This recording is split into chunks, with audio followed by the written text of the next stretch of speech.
Sinigang na ulo, masarap po talaga ang timpla namin dito. Kasi unang-una po, kompleto ang regado namin. Ang bestseller po namin dito, sir, yung sinigang na pata po sa sinigang na ulo. Ang laki. 110 pesos, dalawang ganito na to, dalawang pata na. Inabot na nga tayo ng gabi, ngunit hindi pa rin tayo tumigil at medyo natagalan pa tayo kakahanap Ayun yung JP Rizal po, alam ko. sa lugar na kung saan ay sulit talaga ang pagpunta mo. Lalo kung tutusin, hinanap lang namin to, hindi ako taga dito.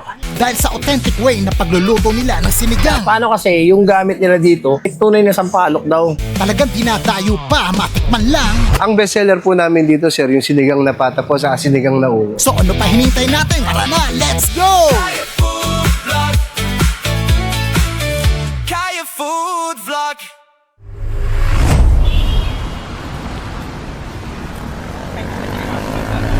So ayun at ginabi na nga tayo sa paghahanap ng mga masasarap na ulo o panganang baboy. So itong last na pinuntahan natin ay matatagpuan dito sa may Paho, dito sa may Lerma Covered Court. Yan madali lang puntahan, may landmark na. Sa gilid lang siya, ito yung Mr. Sinigang na nagsiserve ng 200 pesos na panga o pisngi ng baboy. Ang kagandahan dito, meron silang pata ng baboy for only 110 pesos. May 2 piraso ka na sinigang na pata ng baboy. Bukod doon, may liempo. Ngayon ang tikman natin kung masarap nga yung sinigang nila dito sa Mr. Sinigang. Tara! Ako nga pala si Jeff Constantino, may-ari ng Mr. Sinigang. Meron po kami dito, sir, sinigang na ulo.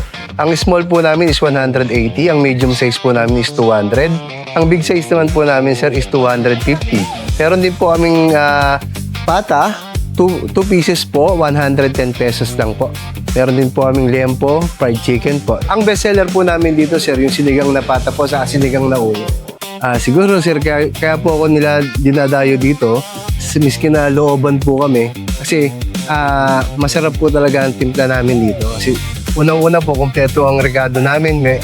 Lahat po ng mga regado na para sa sinigang, meron po kami. Nag-start po kami nung March 2026 po. Minsan po, tulad po ngayon, medyo tumaas po yung price ng baboy, pero hindi po namin inaangat yung price namin. Kasi yun na po yun eh. Kumita man po kami ng konti, okay lang po. Basta may bigay lang po namin sa kanila yung mga kain na sapat para lang po sa bulsa nila. Meron po kaming Facebook page, Mr. Sinigang po. Please follow na lang din po. Maraming salamat. Mga suki po namin, lubos po kami nagpapasalamat sa inyo. Sa buong suporta nyo po, parati po kayong bumabalik dito sa amin para matikman muli ang aming sinigang na ulo at pata po. Sa mga hindi pa po nakakatikim ng aming sinigang na ulo at sinigang na pata, ini-invite po namin kayo dito sa aming munting tindahan para matikman nyo. Matatagpuan po ang aming munting tindahan dito lang po sa Lerma Corner, Antipolo Street. Malapit po kami sa Barangay 30. So ayun at inaabot na nga tayo ng gabi. Kakaikot at kakahanap kung saan nga ba may masarap na sinigang na ulo o panga ng baboy. At itong last stop nga natin, natagpuan natin dito sa lugar ng May Paho, Caloocan City. Dito sa Lerma Covered Court. Ito yung Mr. Sinigang na pag-aari ni Kuya Jeff. So, ano pa hinihintay natin? Titikman na natin. So, ito na yung pangatlo. May kangkong, may kamatis. Ayan o. Nadurog na yung kamatis niya eh. So, tikman muna natin sa sabaw. Ngayon, alam ko na kung bakit ito dinadayo ng mga malalayong lugar at pinupuntahan. So, meron kasi sinigang na talagang maasim. So, ito yun. So,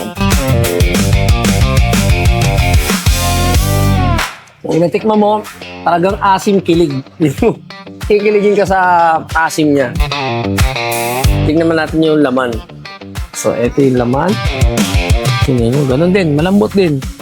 So, sa texture niya, lagyan natin patis, sili, kalamansi. So, araw-araw, para nakaka 40 to 50 sila na panga o ulo ng baboy. Malambot. Kapag sabi ko nga sa'yo, pagkakaiba, kung gusto mong kiligin ka, ito yung sinigang na hinahanap mo. Tikman naman natin etong pata. Ang laki. 110 pesos, 2 ganito na to, dalawang pata na. So, tikman natin. Para masarap pag nilagyan ng patis sa asili.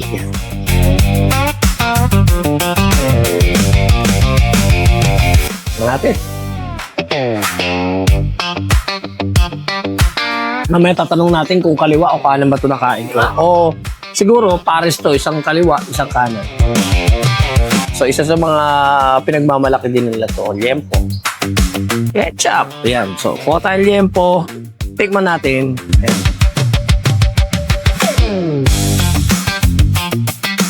Yung liempo nila, malaman, hindi ganun kataba.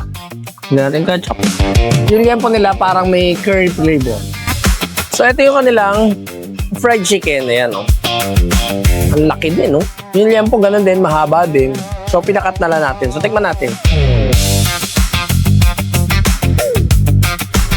Solid, malaki masyado yung ano, yung serving niya. Matagal na po kayo kumakain. First time, lalo kung tutusin, hinanap lang namin to. Hindi ako taga dito. Nakita ko lang sa vlog. So, ayun at dito na nga natatapos ay yung ating sinigang na panga o ulo ng baboy crawl. So, galing tayo ng Tondo, galing tayo ng Quezon City. At this time naman, itong last stop nga natin, ay ito sa Mr. Sinigang sa Caloocan. So, isa na naman masarap na kainan, yung ating pinuntahan dito sa lugar ng Taho, Caloocan. Ito yung Mr. Sinigang. Ayan. Sinigang na ulo o pisngi ng baboy sa pata. So, palagi nyo tatandaan, palagi kayo mag-iingat. Love kayo ni Tito Jeff, saka ng Daddy Ray nyo.